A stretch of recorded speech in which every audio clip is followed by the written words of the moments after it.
ঘুম থেকে উঠেই চলে গিয়েছিলাম ঢাকা হালাল রেস্টুরেন্টে বাফেট লাঞ্চ করার জন্য। আমরা যারা জাপানে থাকি স্টুডেন্ট, সকলকে রান্না করে খাইতে হয়। আসলে ওইভাবে সকল কিছু রান্নাও করতে পারি না, খাইতেও পারি না। আর রেস্টুরেন্টে এরকম একটা বাফেটের সুযোগ পাইলে কে মিস করে বলেন? তো এই জন্য চলে গিয়েছিলাম ঢাকা হালাল রেস্টুরেন্টে। আসসালামু আলাইকুম, শুভ সকাল সবাইকে। আজকে রবিবার, ক্লাস নেই, ক্লাস অফ। যার কারণে সকাল সকাল ঘুম থেকে উঠে ফ্রেশ হয়ে বেরিয়ে গেছি। আমাদের বাসার পাশে একটা বাঙালি দোকান আছে, সেখানে নাকি বাফেট লাঞ্চ চালু করছে। তো আজকে ভাবছি জাপানে আসার পর আসলে সত্যি বলতে কতটুকুই বা নিজে রান্না করতে পারি, কতটুকুই বা খাইতে পারি। তো আজকে ভাবছি যে বাফেটে লাঞ্চ করতে যাব। চলেন যাই, দেখা যাক কি অবস্থা, কেমন জাপানের বাফেট কেমন হয়।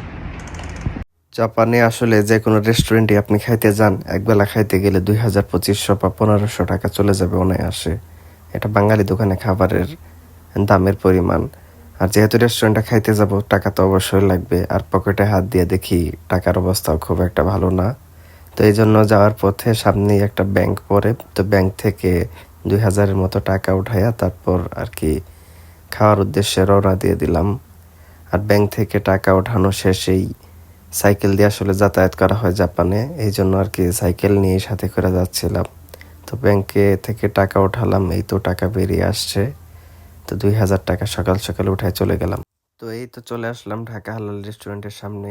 বাংলাদেশের পতাকা টানানো, পতাকাটা দেখলেও শান্তি লাগে।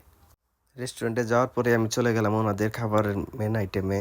তো এখানে সাদা ভাত, তারপর ফ্রাইড রাইস, খাসির মাংস, তারপর এটা হচ্ছে গিয়ে চিকেন ফ্রাই প্লাস ঝাল চিকেন, এটা হচ্ছে বুটের ডাল রান্না করা, সালাদ, আলু ভর্তা, শুটকি ভর্তা এবং জর্দা। এখান থেকে আমি একটু পরিমাণ সাদা ভাত, একটু ফ্রাইড রাইস, ঝাল ফ্রাই, চিকেন ফ্রাই, একটা রুই মাছ এবং কি সালাদ নিয়ে বসে পড়েছিলাম। মানে মোটামুটি সবগুলো আইটেমই, কিছু আইটেম 4-5টা আইটেম একটু একটু করে টেস্ট করার জন্য নিয়েছিলাম।